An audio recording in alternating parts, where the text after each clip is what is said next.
All right. Well, hello, everyone. We are live. I think we're kicking. This is one of those strange technology things where we don't know if it's actually going, but everything looks as if it should be. So welcome back to the second installment of Sak Bak Tracks. I am Dave Russell. For those of you who don't know me, I am the president and one of the co-founders of the SAK Comedy Lab, not to be confused with one of the founders of the SAK Theater Company. And that's who we're going to be checking in with today and talking with today a little bit later. But I'm just going to get a couple of things ready here. So I see we've already got some people tuned in. I know some people are going to be tuning in. It usually takes them a couple of 5 minutes, but that's great because we got a little bit of housekeeping to do, introduce you all to a couple of things. Robin Kelly says, "Wee," and she hasn't even seen our wonderful guests yet. And somebody's asking, where are the Tootsie Rolls? And I came in here early. Remember last week I was here, nobody was here. I came in this week and nobody was here again, but I did find about 3 or 4 half-eaten Tootsie Rolls on the floor, and they were very good. So I don't have any extra for you, but I'll try to find something. Actually, that does bring up a good point. You know, SAK has been closed for a little while, and I knew I was going to be here for the show. I was a little bit parched, so I decided I would maybe just help myself to a concession. So I do, you know, I got a little concession here, but all the refrigerators have been shut down, so we're not wasting money on electricity we don't need. So the beer is warm, and I had some, you know, we have those bags of popcorn there, so I got some popcorn. I'll be having a little bit of popcorn, some other concessions from our wonderful concession stand here at SAK Comedy Lab. And we'll be enjoying that throughout the day. I've got some fun contests as well as the wonderful people who are going to come and enjoy and talk to us about the beginnings of SAK, kind of the origins. It's an origin story for you Marvel fans. So one of the things that we're going to do today is it's a donation kind of thing. So we encourage people to donate to SAK, or actually you can either donate or buy tickets. So if you go on the SAK.com page, you'll see kind of this window up there, a window just like that. And that's a place, there's a couple of buttons on there. One is to donate and one is to buy a gift certificate. But if you're buying a gift certificate, you're basically buying a ticket to SAK Comedy Lab. So they're actually little gift certificate cards. These things, look at that, they got some meat on them there. It's not just a regular card you get, you know, in your for the printer or anything. I mean, those are nice cards. So you get a gift certificate for a ticket. So it's basically buying a show in advance. You're helping us now to make it through these hard times. Everybody's having hard times here, but we're hoping that you will maybe buy a ticket or 50 so that we can keep our things going. We have a telethon that works every Sunday night. It's been going every Sunday night. It was $1 million telethon to start with, and then it was a $500,000 telethon, and now it's basically a $500 telethon. And we've been reaching our goal.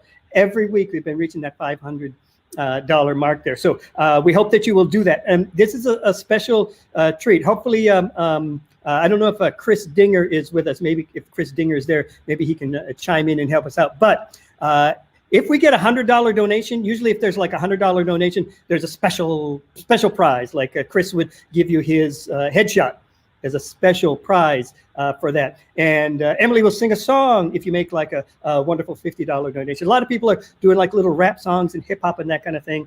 And I don't really sing much. So I don't really do the raps. I can make a rhyme here and there, but that hip hop, it escapes me because I'm old. And so, but what I do is I rant like your grandpa. So if we have a $100 donation, I will do a timed 1 minute rant like your grandpa, nonstop, stream of consciousness, just keep on going. There'll be no breaks, no stops. It'll actually be based on whoever makes that donation.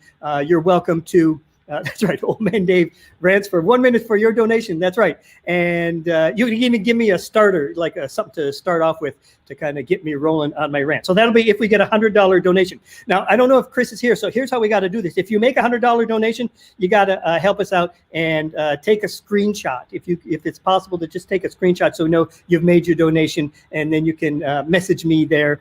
In that you can message me directly, facebook.com. I'm SAK Dave, or you can put it in the right here in the comments section right over here. That'll be great as well. So that'll be fun.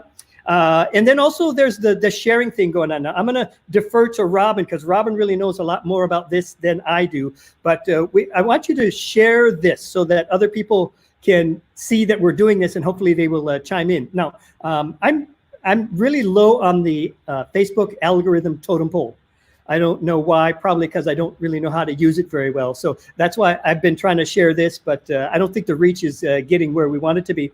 So if you can share this, we'll be able to track the shares actually on our Facebook page. So we're actually going to take one of the people at random for all the people who share, and we're going to get a prize for them if you share. Now, again, sharing, Robin does a great thing. She'll give you a Target gift card or something fun like that. I don't have any gift cards to give, but if you're a sharer and the one we pick out at random as the sharer, you are going to win. This is what I have. So you'll win this as your prize if you are a sharer. So please hit that share button and let people know that this is going on. That will be very helpful to us and also extend our reach. Okay, let me go through my list here. We're playing some games here today. One of the games we're playing is called Hacky Sacky. I think some of you may have remembered this from when you were kids as Ink Pink, but this is actually a game where I just make up a little clue for something. It's a two-word something that rhymes. The two words rhyme, and it could be one-syllable rhyme, it could be two-syllable rhyme. So let me give you a little example here of what we would do here. For example, I think I did this as an example last week here. Okay, here's one that will be. So if SAK Exec's clever barb, if you get that, that's the clue. And then it's actually, I'll say it's a hacky sacky. That means it's a two-syllable, two-word rhyming answer. So SAK Exec's clever barb would be a dinger zinger.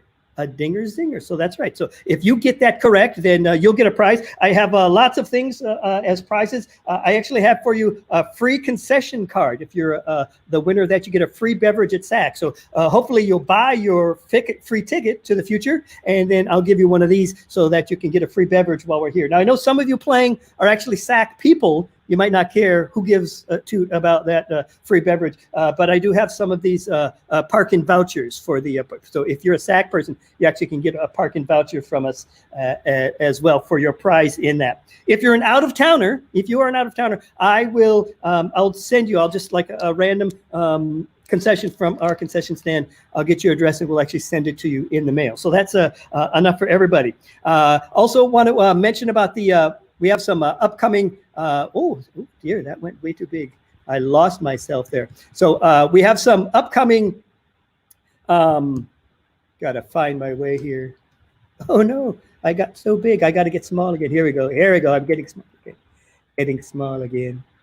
So if you are, so John Bolinas, I've made myself very big, so I can't exactly tell what I'm doing right now, but I'll find myself back in there again. So where was I? Yes, the upcoming live stream shows. We'll tell you at the end all the live stream shows, but if you go to SAK Comedy, Facebook.com/SAK Comedy Lab /live, it's really great because you just get all the wonderful things that are happening in the live stream.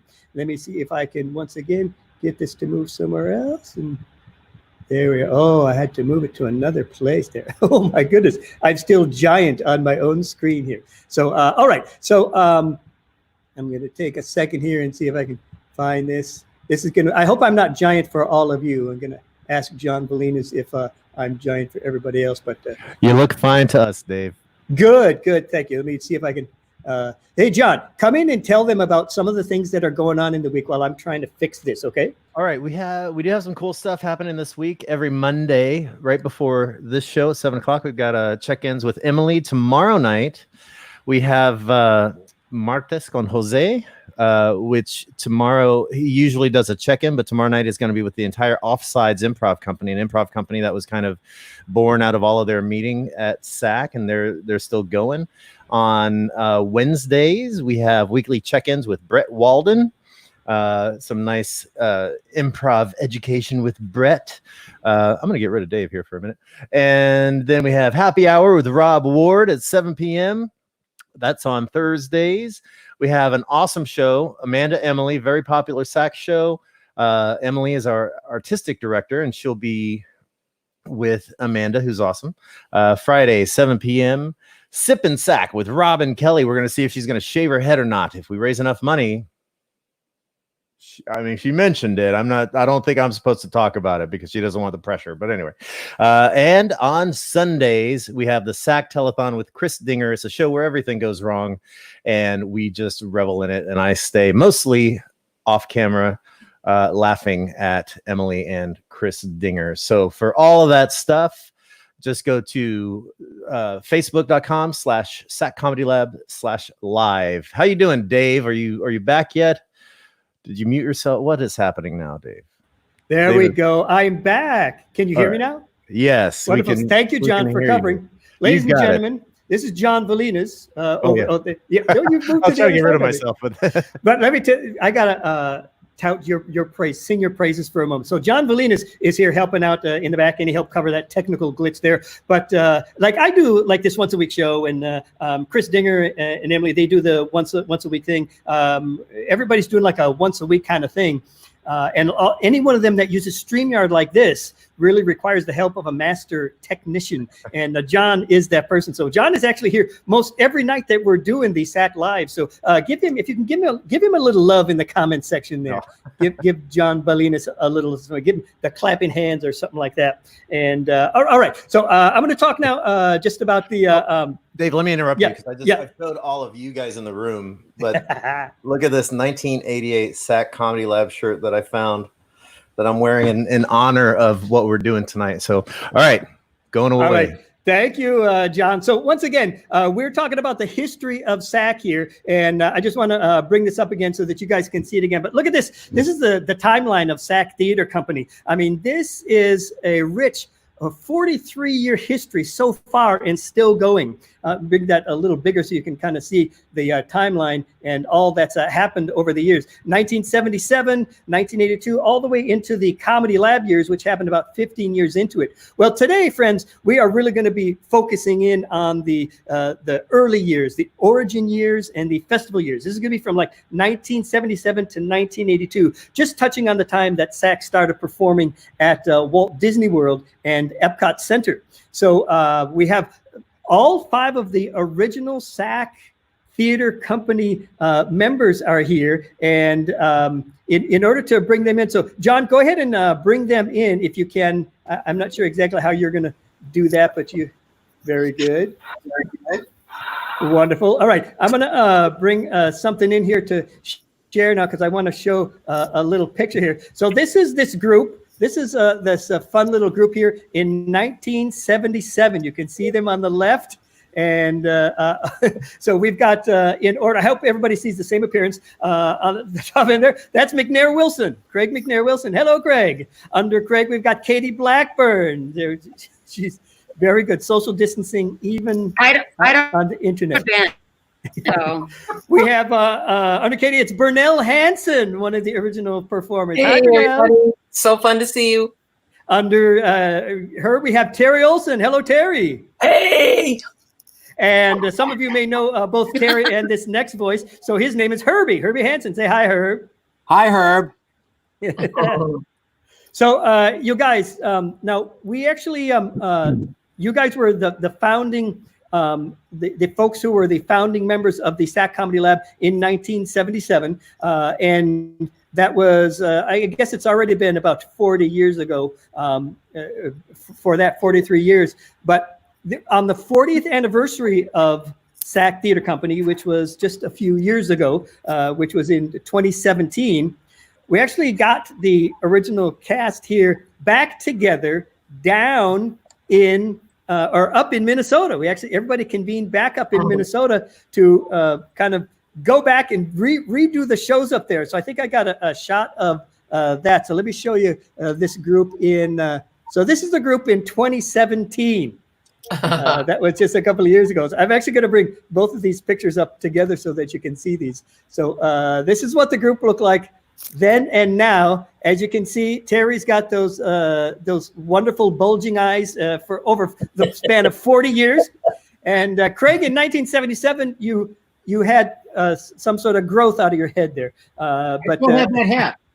You still have that hat? Well, I had it there at the festival, but it was way too warm to wear. So Right. And what about that face and head that's coming out of your head? Is that part of your costume? yeah, the medicine isn't working. Tell us who that is. Now, that was he's in this early pick. I don't think he was one of the actual founders. He was in the early troupe, but just so people know, tell us who that is. Great. That's Bobby Lockman. He's a Bethel College student that we met. I don't know, we met her through Katie or Doc Ray, No. whoever. And He was in Lamb's Players. that's right. He was in Lamb's Players. Great guy, kind of roommates and friends. And we lost him just a few years ago to cancer, but really sweetheart of a fellow. Wonderful. Thank you for talking about him and mentioning him here. That's great to let everybody know about him as well. So congratulations, you guys, and thank you for all this, this good 40 years of doing this at the Minnesota Renaissance Festival and others. So that's what we're here to talk about today. We're here to talk about how it all got started. I'm sure we're going to be able to get to some questions from our wonderful fans over here. So we'll take some questions. We have some more pictures to share. We've got some games to play. And so I'm actually going to, let me put a game out here so we can do one of these. This is going to be a hacky sacky. I'll just start it over here. And then this is for the guests on the comments to play. If you guys know the answer, don't blurt it out because this is for them to get in play. So here's the clue for this one. The clue is performing space anger. Performing space anger. That is the first. That is going to be a hack sack. It's just a one syllable rhyming word. So John, hopefully if you can kind of keep track of that and see if anybody gets it. And let us know what that is. I'll try to keep track as well. So let us get with I think one of the things everybody's eager to know is we touched on it a little bit. Jay Hopkins is a winner already with Stage Rage. Oh, Jay Hopkins. It's rigged. So Jay, since you are a SAK winner, you're going to you can get that free concession, which means nothing to you, or we got a voucher for you. So we'll have to remember that. That was a quick one. I thought that would take a little longer than that. I got to work on my clues and make my clues a little more subtle. Hey, Dave. Yes, McNair. Yes. While I'm thinking about it, I will donate a free copy signed and endorsed to the donor of my book Hatch, Brainstorming Secrets of Theme Park Designer. And because H is the eighth letter of the alphabet, so an $80 donation to SAK Theater, and you'll collect their money and address. I'll send them the book. All right, very good. Now I noticed that you shameless plug. Yeah, that's right. I think the book is called shameless plug, Craig. I'm embarrassed for you right now. What a great place for a shameless plug. Craig, I just do want to mention to you, be careful of putting your pipe to your forehead and then putting it in your mouth. I don't know why you do that. You're just missing the hole. So we'll get that worked out for you. All right, so let us talk about the beginning, the origins. How did you all come together? We touched on it a little bit last week. You guys were talking about something at some Coco's restaurant or something in San Diego. And I know that just takes care of a few of you. So let's go kind of around the horn here and talk. Let's start with you, Herb and McNair. I guess we're sitting at a restaurant, and who else was with you there? And quickly, what happened? And Herb, Burnell, and McNair were on that. For breakfast. Burnell paid. So tell us real quickly about that, and then we'll get to find out where Terry and Kate hop into the picture here. Well, the Lamb's Players had been at the Renaissance Festival in Minnesota, and the 77 they decided not to return. So the festival contacted me and said, we need you guys to put together some kind of theater thing to replace Lamb's Players. So I didn't know what it was, but I did know we wanted to run Jacob's Ladder. That was the carnival game, so we could make lots of money. And so I went to California. Lamb's Players was going to give us a bunch of costumes and a Jacob's Ladder to get us started. We still didn't know what we were going to do, so we went to Coco's. Burnell, Craig, and McNair, myself, and we came up with this crazy idea based on Craig's mom. Why don't you tell us about that, Craig?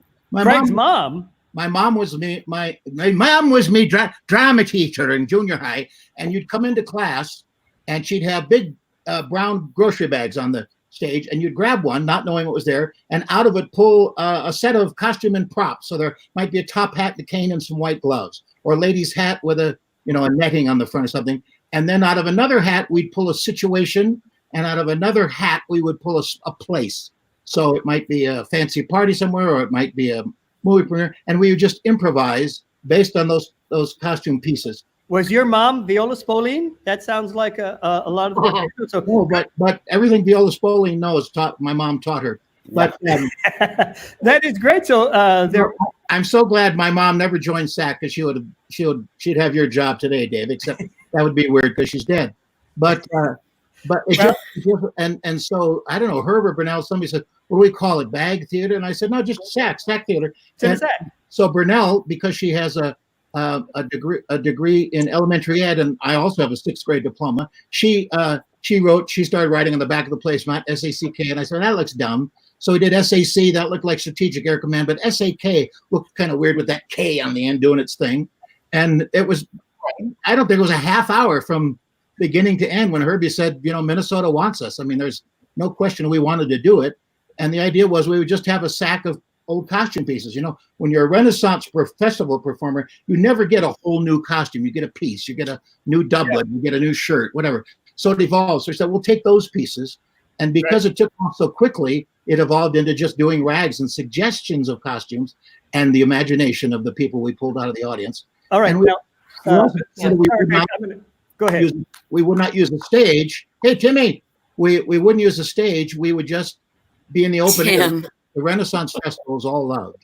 Great. Now, it's a great story about how your mom helped get SAK started. And I know that Herb's mom helped get the SAK started as well. There was the Cokato, Minnesota garage. And Herb, I know you've told this story a lot, but Burnell was in that mix as well. So Burnell, can you give us a little hint about how the Cokato connection, the Coke connection, Cokato. Yeah, well, actually, Buffalo. Kirby and I were Buffalo. We were living in Buffalo when this all happened. So Cokato was kind of off to the side, but I do remember getting on the sewing machine that Evelyn had in the dining room there and start sewing up little pieces for our costumes. And I know that we kind of took some pieces from Lamb's Players when we left. I know the costume I first had in those pictures is actually the old Lust costume that we wore in the story Hound of Everyman. And yes. Great. And only one of them is real. I'm going to move down to Terry now. We'll get Terry and Kate in the mixer. So Terry, when did you come into the picture? How did you fit into this wonderful history? Well, I was going to college in Minnesota, Bethel College, and I think I got a call from Herb that he was leaving Lambs and coming back to finish his college education. He hadn't done that before he left to help start Lambs as the full-time company. And they were doing the Renaissance Festival, and so we went out. Herb had or his folks, I don't know, somebody had a motorhome, so we're all camping in the motorhome and going, okay, what do we do? This is the story. I remember Burnell and I would go out. We were not as outgoing as McNair or Herb, and kind of like we had to gather a crowd in the lane, and we would go, okay, here comes the people. Okay, let's start. Oh, no, they're going by. Okay, here comes the people. Okay, you start. No, you start. So eventually we started telling some jokes or something, gathering a crowd and doing the story and copying all the great lines that McNair and Herb had come up with as they had done the show before, and it just evolved. Great. So kind of thrown into the fire. That seems to be a great signature of SAK history. It's like, we don't quite know it perfectly. Let's just go in and do it. So Katie, how did you get involved in this mishmash? Lamb's Players. I was a part of their street theater company, and I joined them in 1975. And Herbie and Burnell and I were all on tour together. We did the Renaissance festivals. And then in 77, I decided that I also wanted to go to Bethel College to finish my degree. And so Herbie and Burnell helped drive me out there. And at that time, Herbie just said, hey, we're doing this thing. You want to be, he goes, I really love for you to be part of it. And I go, why not? I'm in. So I loved it. These are probably some of those of my life. I've loved these people dearly. Wonderful. I think this is I'm go ahead. Not a huge fan of Craig. you know. I'm sorry we put you right next to Craig. That's all right. But Craig, don't blow your pipe smoke, which we haven't seen it all yet. Towards that, yeah, don't blow it that way. Oh, well, there he just went and did it. All right. So Herb, I see. Thank you, Herb, for letting me know you had something to say. I just want to, I mean, 1977, we started SAK Theater. But you have to remember, that was 4 weekends. It was 9 days. That's all we did for the whole year. The next year, we did 2 festivals. The third year, we did 4 festivals. Then 7 festivals, and then 12 festivals, and then Epcot hired us. So there was that big growth. So we're going to get into that in a little bit, because obviously the 5 of you and Bob, even, I mean, you guys couldn't handle all that was needed on your own. So you guys had to replicate yourself. So we'll talk a little bit about that in a second. But I'm going to try to, let me get some of the pictures back here and see if we can see what picture we got over here and see if this one here. This is a production of Romeo and Juliet that you guys are doing. So now I don't think what's that?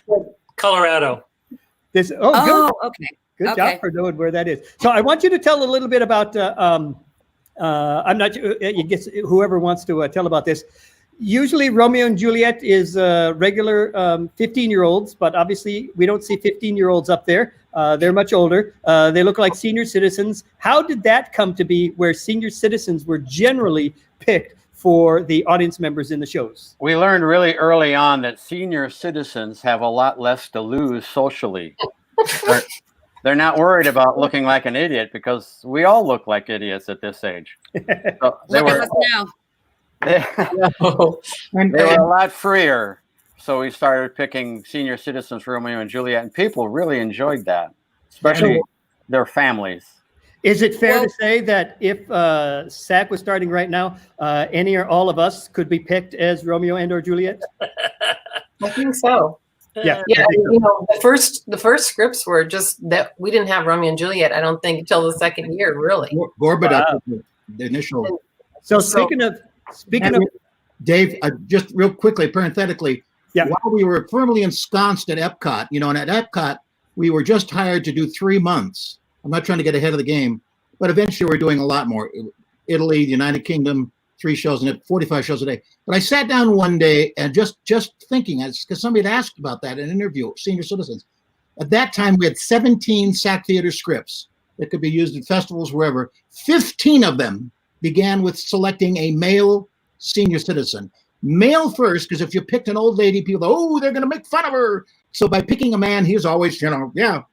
And then when they saw that we were making fun with a senior citizen male, then it was okay to pick the female. But it's interesting that of 17 scripts, all but 2 of them began with a senior citizen. Wonderful. All right. And I notice you're not putting your pipe to your forehead anymore, but you just gave us the finger. I just want to let you know that you did that. So we talked about Romeo and Juliet and the senior citizens, but what's great about the SAK shows is that it's really all ages that are brought up and picked from the audience. I'm going to show this next picture. Look at this one here is this is probably Gorbachev, it looks like. So look at that little girl there. So not only is it senior citizens, Katie, tell us a little bit about picking little ones and how they are to work with. You talked a little bit about how the senior citizens and older people are. How about this? Whoops. Okay. Wow. I don't know. Go ahead, Katie. I don't know. Wait, what did we use little kids for? I don't remember. The princess. Princess. There was for a little dessert, wasn't it? I think there was a little princess. She killed her mom in Gorbachev. Yeah. I don't remember that. Because the prince was always a huge guy. What show was it in?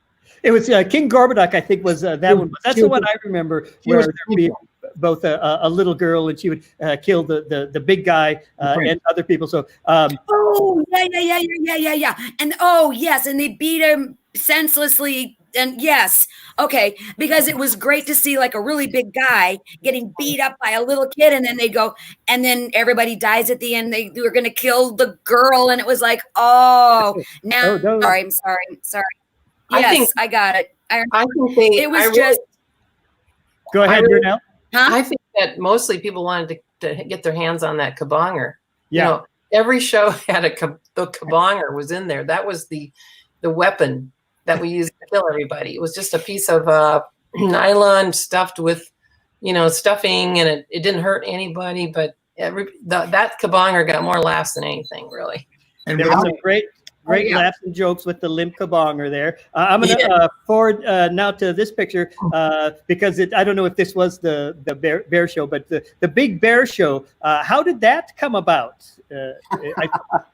Because that is, I mean, was it kind of inspired by this Big Bear statue here? No, actually, the Big Bear Show was based on the fact that Tim Talon and Patty Kaparak and I did a children's show at the University of Minnesota. We did a tour of On the Road and with Frog and Toad. And afterwards, we stole the set and the costumes. And of course, we didn't want to do Frog and Toad. So we did Big Bear. So the show was basically based around. Herbie passed away suddenly. We passed around. That was me. We designed the show around the costumes and the set.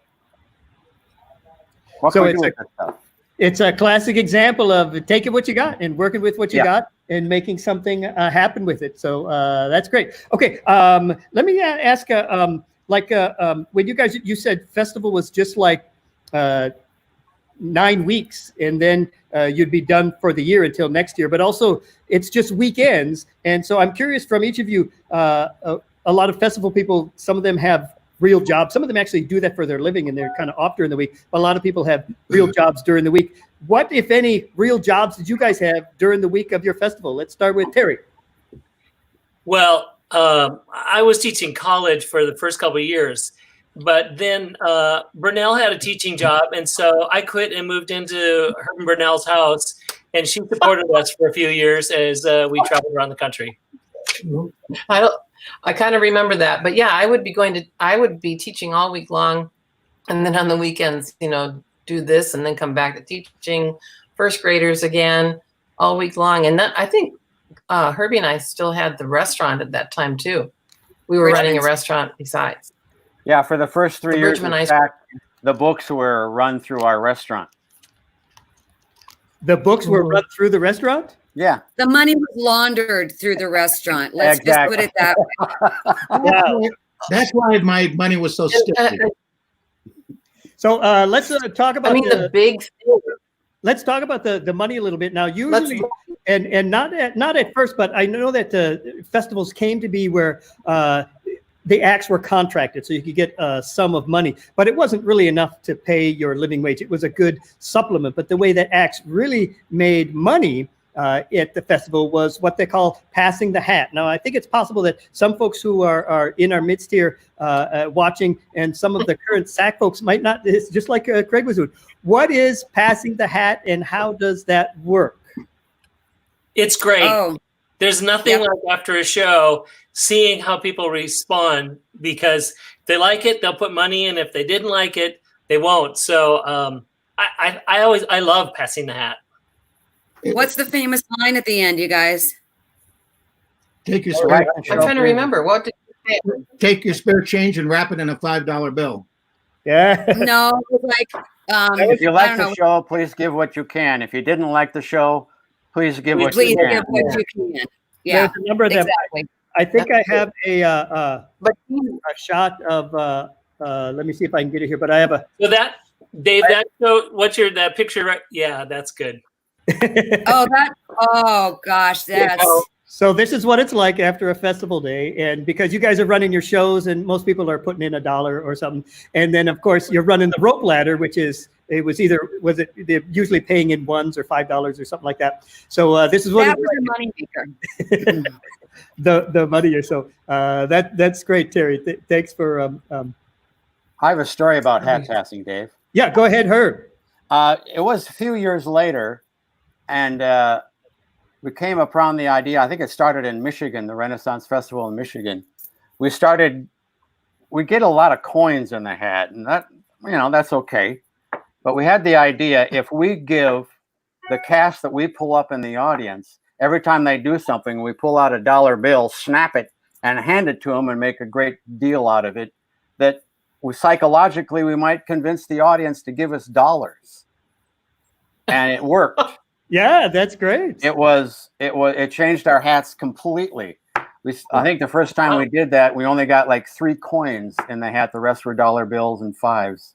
You know, we never let them keep the money, but we gave it to them as a part of the show. Yeah, just a bit. Right. So let's talk about this Jacob's ladder a little bit here too. I think I got a shot or two up here. So the ladder was,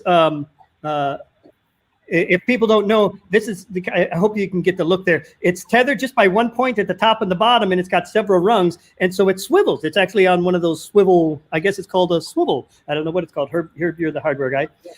And if they can climb up to the top and ring a bell, they win $5. And hardly anybody could do it, right? No. Right. Well, I tell you what, do it. yeah, I tell you what, we had it up in our front yard in Buffalo for days, and I remember going out there and trying to climb that thing, and I knew I could do it, but it took a lot of practice. I was in tears a lot of times trying to get up that thing and see if I could ring the bell. But finally, when you do it, you got it. It's kind of like riding a bike. And look at the Burnell getting up there, and Oh, that's a great picture. Love that. she did it. She made it all the way to the top of the ladder. You're wearing gloves, aren't you? Look at that. yeah, I mean, it was fun to what do you call it? Trying to get the people to get on there. What, you know, hawking. That was a thing to hawk. Dave, we had a lot of bits. Quick question for Herb. Am I right in remembering that because the way we did the rope ladder was so entertaining, we were the only concession, food or game of chance or anything at any of the festivals, we were actually paid, part of our remuneration was to have the rope ladder. So we not only made money doing it, but we were paid to be there because it was a show in and of itself. And we all take turns running the ladder. And then once a day we would do the festival of the rope ladder, and we all do tricks, and Herbie would walk straight up, you know, just without any hands. And Rick Turner would go up and turn around and come back like a spider, you know, and somebody. Now, which of you who were the best SAK people on the ladder? I think Terry and her. I think Katie was the best running it. She was The best absolute scream. Running the ladder. Yeah. Promoting. These big guys would get on that ladder. She'd give them a big old slap on the butt and say, "Shoot right on up there, buddy." It was so funny. Yeah, so for 50 cents, you got abuse from a sexy blonde. It was great. Yeah. All right, I'm gonna just take a quick little break and throw up another of these hack sacks, and then we'll get talking to more of you because we want to talk about your guys' influence. Who has influenced you? Oh, John Oakvick has donated $100. So before, so John Oakvick, let me tell you about John Oakvick. He's in Minnesota, and he was a student of mine, and he came and joined SAK and toured with us for a while. He was in the Maryland troupe with me, and still owes me $20. Well, it's going to be a little while longer for you to get that $20 because SAK got 100 of what he's pocketing right now. So I've got that, John. I will do that towards the end of the show. Hopefully, I forgot to ask John Valinas, but if there's any way we can do some kind of timing for 1 minute, John Valinas, when we go, but we'll do that. And then we also want John Oakvick. Send in a comment, John Oakvick, if you can, or somehow let us know. Give me 1 or 2 things to use just as a jumping off point for that. But let me also get this other game going so everybody can play here. We're going to play another round of this hacky sacky. And let's see, what I've got one here is... I can refresh my lips right now. Yeah. Yes, you're able to refresh your lips. I think we're all right. This one, I can't play hacky sacky. This one is interesting. This is show snack self-divulge is the clue here. It's hackety sackety, means it's 2 3-syllable words. This is compliments of Morgan Russell came up with this gem. So this is a hackety sackety show snack self-divulge. That's what this one is. We'll let that go a little bit. So the next question for you guys, I told you a little bit about it, but we want to talk about who do you emulate? Who were your influences? I'd also like to know maybe who did you enjoy back in the day? You know, what was going on that you were watching in terms of comedic influence? So let's start on our bottom row here with Burnell. What do you say? Oh my gosh, I thought that would be a hard one. We got a winner. So I'll give her kudos later. Brunel, you go ahead. Yeah. Well, I think, and even I think Herb said this last time, but we loved Carol Burnett and their whole ensemble and how they would crack up. I think when we would perform, if something would make us crack up, we would let that go, and that became really fun. Is when something just totally took us up.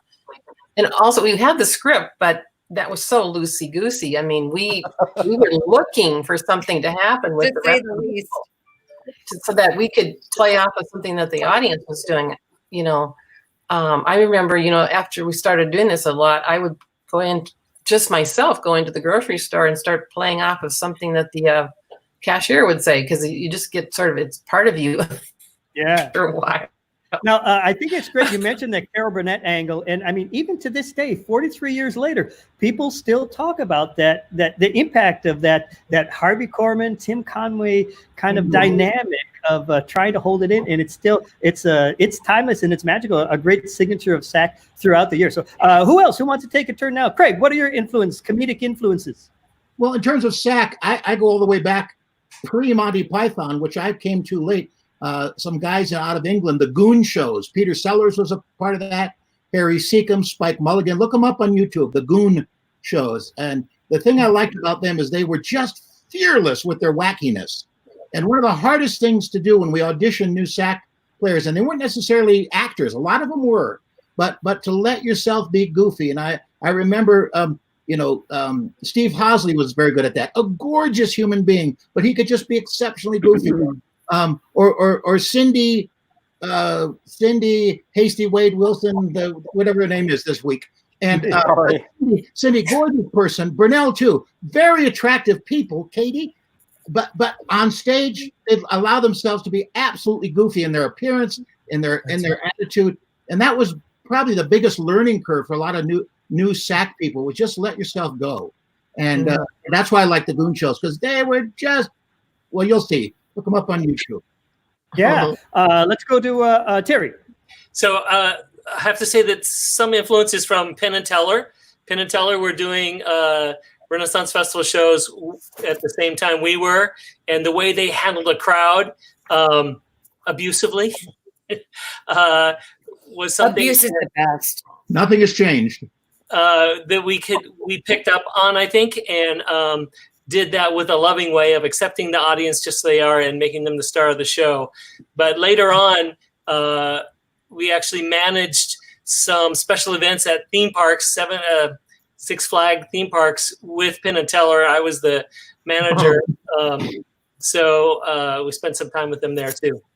Wonderful, Terry. As you can see, I hope you can see this pickup here. This is Medieval Gigolo starring Terry Olson. There. This is the look just before that happy look on that next one that he has. Remember, if you remember the cash, yeah. Between those two, these are Terry's two signature looks there. Let's go to. Notice that Gigolo is alone. Yes, indeed. Katie, tell us about your influences. Well, I was really young, and I grew up in a Christian home, as I think we all did. And I wasn't allowed to watch this, but I watched Laugh-In. Mm-hmm. And so I used to be compared to Goldie Hawn a lot. But I loved the justness of that show and how they, oh, good Lord. And just how they, oh, thanks. That's just awesome. That's great. I love that. That's a great show. Yeah. What? I know, but I was wasn't allowed to watch. That was before my job. Wasn't allowed to watch Laugh-In, but to invoke the creator to compliment them. Do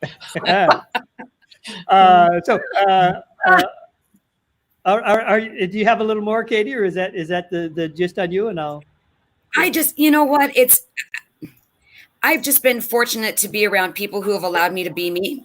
My mom, I don't have any influences necessarily, but I was always allowed to be funny and allowed to be creative. And my mom worked in a hospital, which is the least creative thing you could do, but she just thought I was hysterical and allowed me to, she fostered that in me. So I don't know.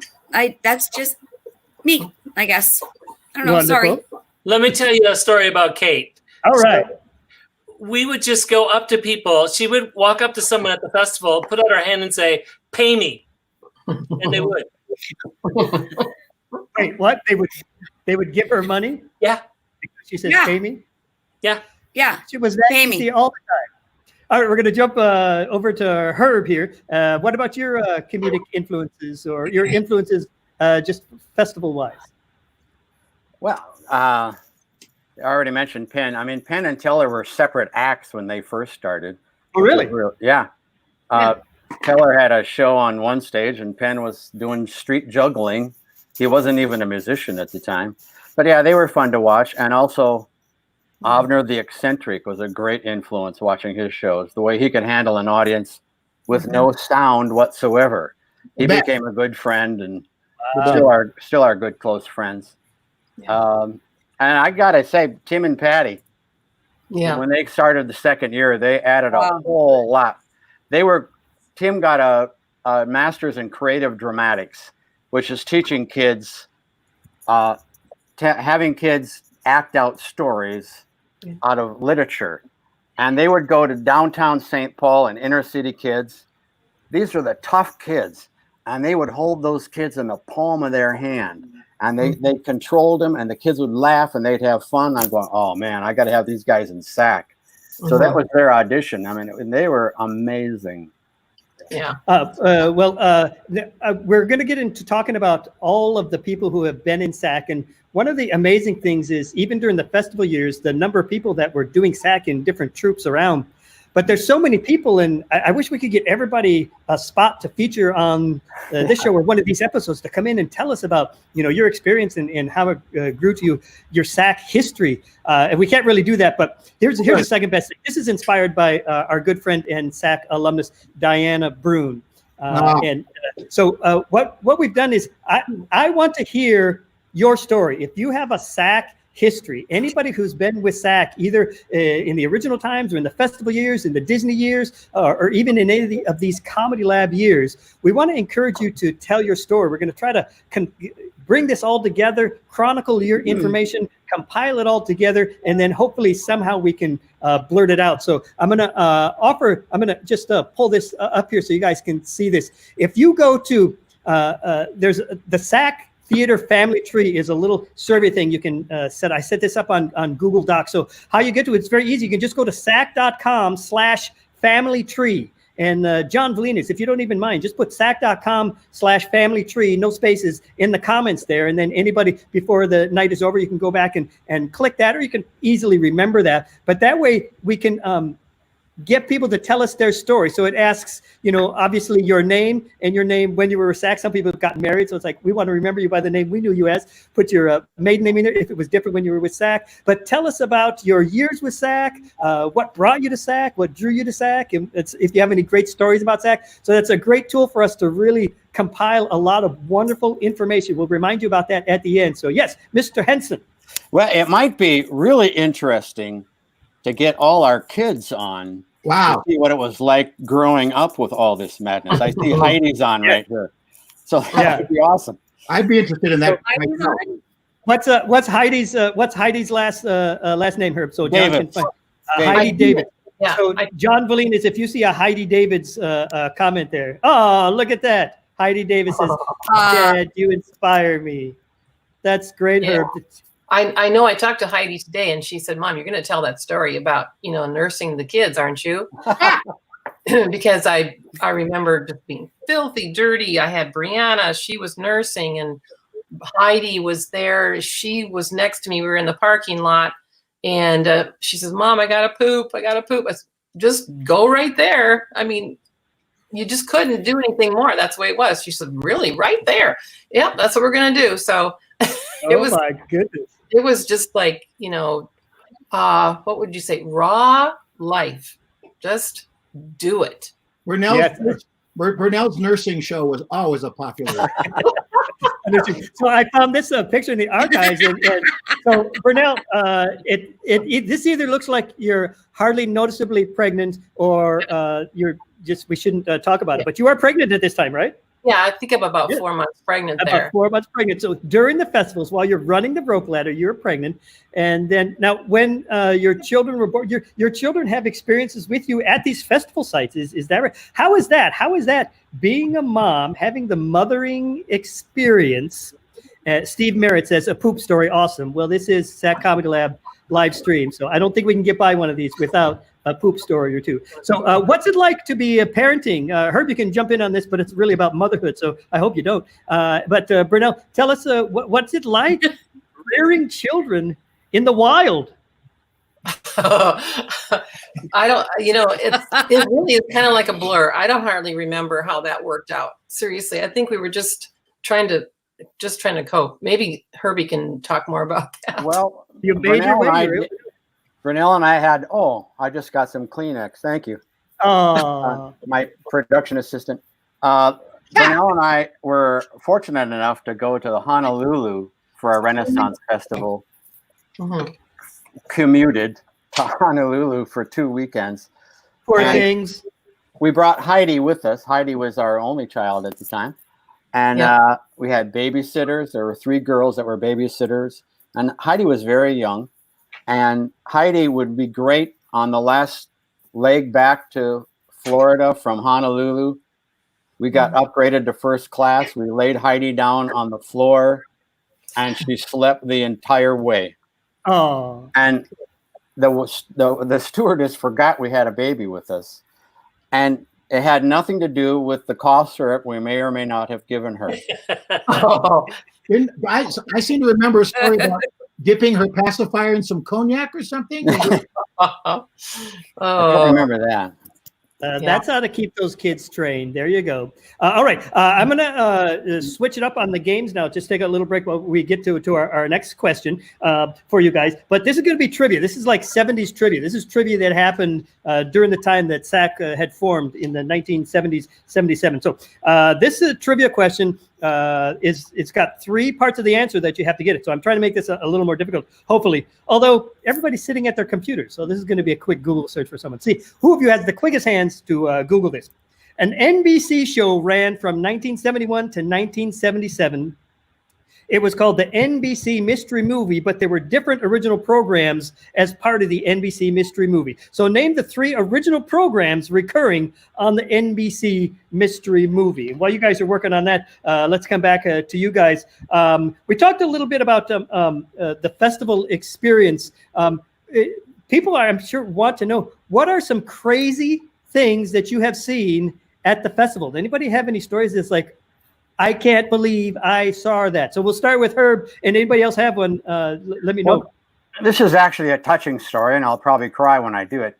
We were at the Colorado Renaissance Festival, and like we said, we pick old men out for first, and we picked an old man for King Gorbaduck, and we rent, and his family. Another thing we look for are people with big families with them. He had a huge family with him, and they were just cracking up the whole show. And afterwards, I went up and talked to them, and here we go. Here comes the tears. His wife said, my father, or his daughter said, my father has terminal cancer.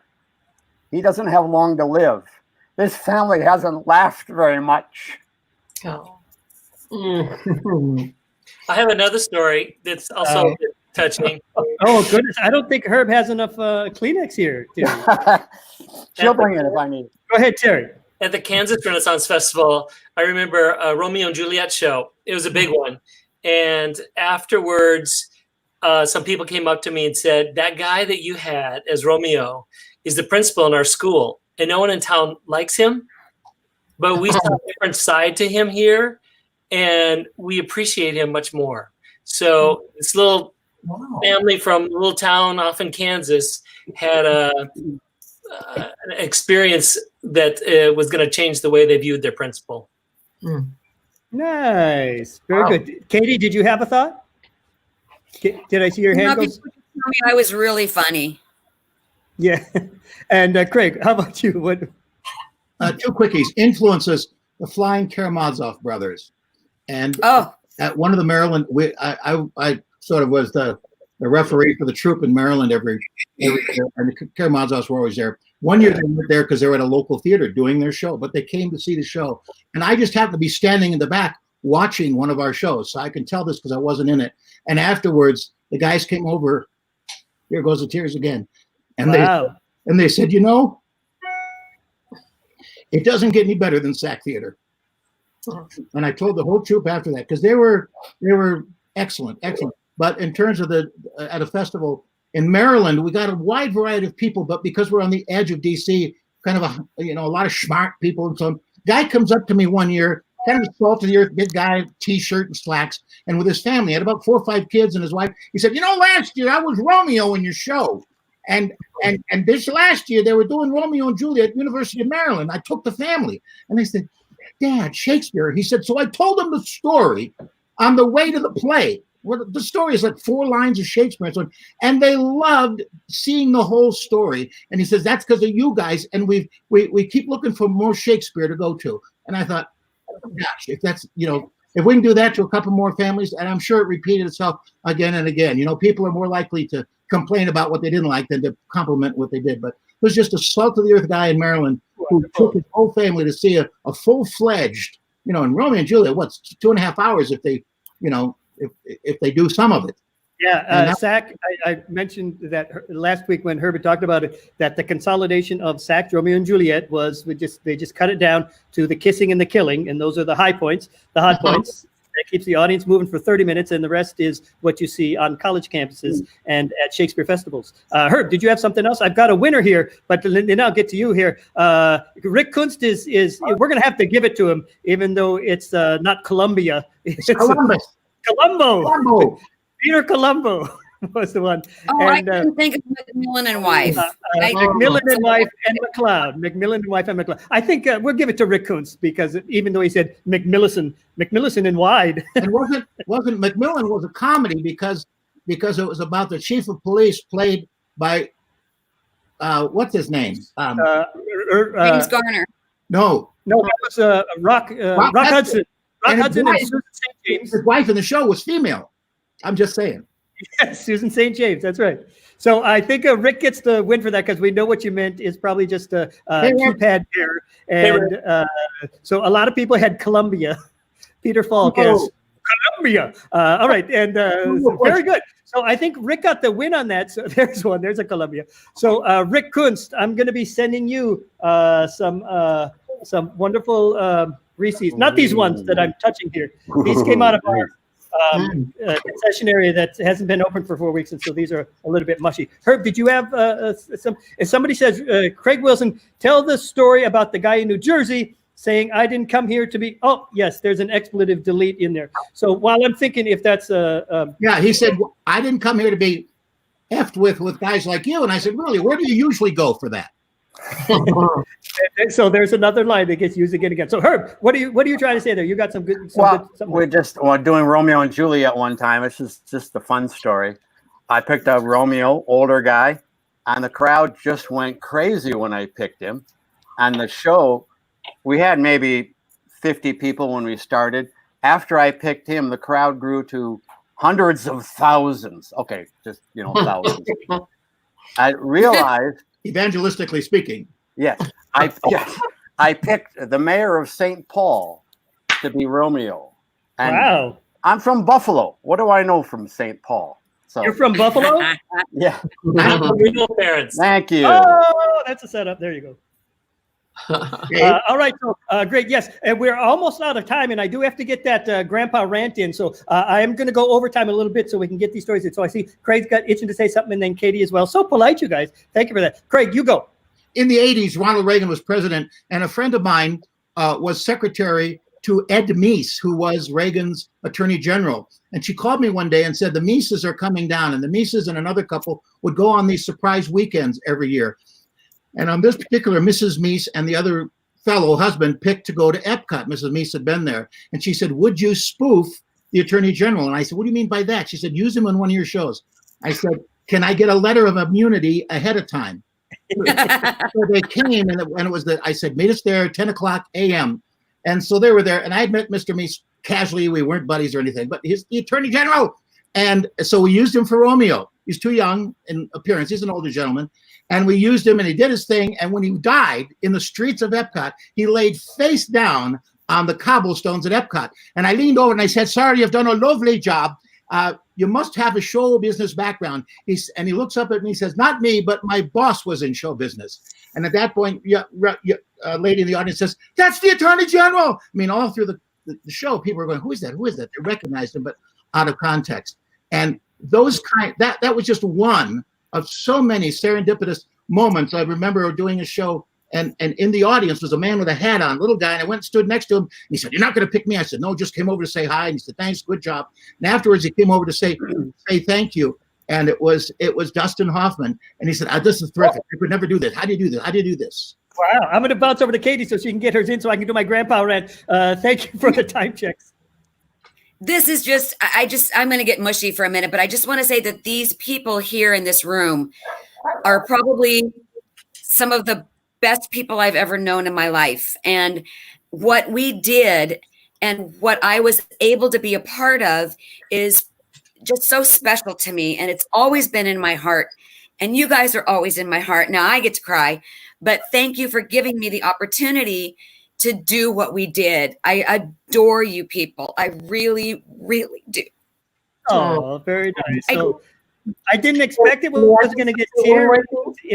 One more thing. We got to give it to Burnell. Yes, Burnell. I just want to say, we had no idea what this was going to end up. Seriously. I guess I'd like to say to anybody, just jump in, and if I can do it, anyone can do it. So we got some kind of idea, that's what happened. We pulled out the stops, and we just didn't worry about what people thought. I think Burnell came up with the best line philosophy for SAK, and that's love your audience. Nothing else matters. Absolutely. And that's why every show ended with the cast coming down and applauding those that were in the show. Wonderful. All right. Well, I've got to, I'm going to ask John. I know I don't really want to bump you guys. I want you guys to be here so everybody can see your lovely faces. A couple of things. There's so many people, SAK folk, in the comment section, I can already tell. And we want to really, I think there's another show in for, I don't know how we do it where we can get everybody to kind of feature sometime to come up and have you be seen on screen and say a quick little something. So we'll try to figure out the technology on that. But once again, thank you guys for being there. Don't leave yet. We're not signing off yet. John Valinas, is there, I'm going to just, if I hold my phone up, I think I can do this. I'm going to just time myself here with this John Oakvik rant and just ask John Valinas if you noticed, I don't know, did John Oakvik at all chime in with anything for me to incorporate, anything for me to use as a jumping off? I don't think so. So I'm just going to. So again, I don't hip hop. I don't rap very well. So I do the grandpa rant. So this is your grandpa. I'll give you a clue from John Oakvik. Okay. Major Tom and Minor Tom. Say that again. Major Tom and Minor Tom. Okay. So that's what I'm going to start with. I'm going to start with. And just to let you know, he actually joined our troupe because he was kicked out of college. He was kicked out of college and joined the troupe. That's all. Who was it? All right. I don't know if this is backwards, but I'm going to try to do this. I think it should be frontward. So here's the John Oakvik rant. Thank you, John, for that $100 thing. Luisa says, thanks for doing this. It makes a difference during this uncertain time. I agree, you guys. Thank you so much. This is like a once in a lifetime opportunity. John Oakvik says, thanks, Terry. So he is listening there for your Major Tom and Minor Tom. John Oakvik, this is for you. This is your grandpa.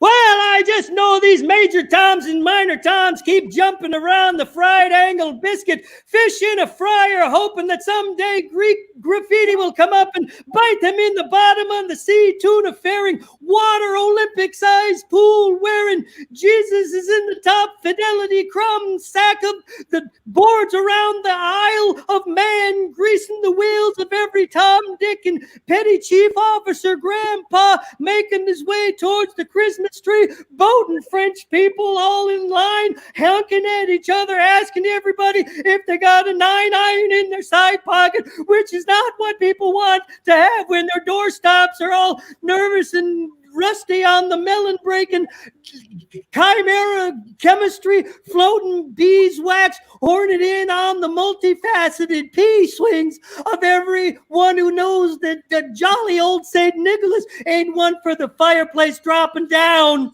for themselves. Thank you. That was your minute. Herb, yes, I got it. Herb, do you remember when we were in California? This was Diana remembers this. We were in California. We were doing some consulting work for Universal Studios. We would go to the studio and then we go back to our place. It was about 30 minutes away. And we drive that, and I was getting a little bored. And so one day I opened the window and started one of these grandpa rants the entire ride home. I was able to do one for 30 minutes. Can you corroborate that, Herb Hansen? That is true. Yes, I think you were there. You were driving, so you couldn't pay attention. An interesting fact about that is we were putting together post-production for Universal Studios Orlando. Yes, indeed. Much more great SAK history to talk about in future episodes. It's going to be great to continue these on. I can't believe this actually worked, that you all got here. We could hear you guys the whole time. Everybody looks great. Herb McNair's going to pass the hat here, see if we can get a few more. John Oakvik, thank you. For those of you who won our little trivia and prize contest, I'm going to look through these things and I'll get back with you to get you your prize however you want it. Thank you, guys. We love you so much. Thank you for starting this. Can you guys believe it's still going? Dave, thanks for keeping it going, Dave. Very good. All right, you guys. Take care, everybody, from the hallowed halls of SAK Comedy Lab right here. These are the founders. Thank you, guys. You are all loved, and take care. If you let your people know they can watch this as a replay after on, I'll get you the link back later. So thank you, Burnell. Thank you, Terry. Thank you, Herb. Thank you, Kate. Thank you, McNair. Thank you, John Valinas. We'll see you all later. Have a great night, everybody. Thank you. Love you. Bye.